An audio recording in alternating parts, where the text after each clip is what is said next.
कर्नाटक में अब कांग्रेस की सरकार बन चुकी है।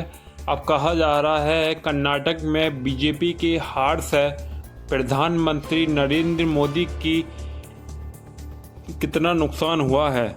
लोग कर्नाटक में कांग्रेस की जीत के बाद ये बहस फिर से शुरू हो गई है कि क्या अगले साल होने वाले आम चुनाव में नरेंद्र मोदी की राह मुश्किल हो गई है। क्या मोदी की लोकप्रियता कम हो रही है। क्या अब कांग्रेस बीजेपी को हराने में सक्षम हो गई। बीजेपी पिछले 9 सालों से केंद्र की सत्ता में है। कर्नाटक विधानसभा चुनाव में जीतने के लिए प्रधानमंत्री मोदी ने कोई कसर नहीं छोड़ी थी, लेकिन मोदी की ये कोशिश कर्नाटक में रंग नहीं ला पाई।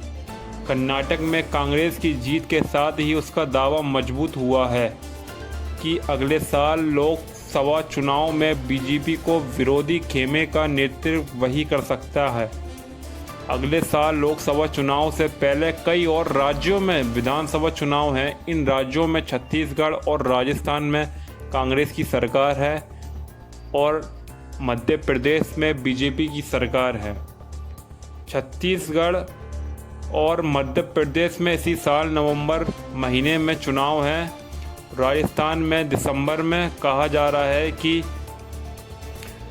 उड़ीसा में नवीन पटनायक, आंध्र प्रदेश में जगन मोहन रेड्डी और तेलंगाना में चंद्रशेखर राव काफ़ी लोकप्रियता नेता हैं।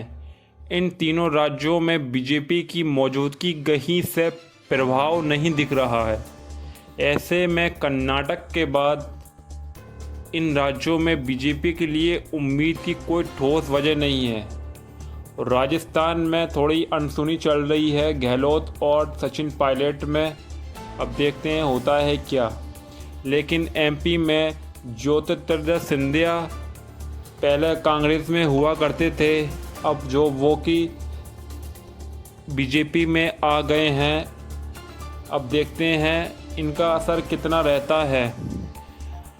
कांग्रेस कर्नाटक में जीत के बाद और कॉन्फिडेंस में आ गई है। लोकसभा में भी उसे जीत मिलेगी क्या।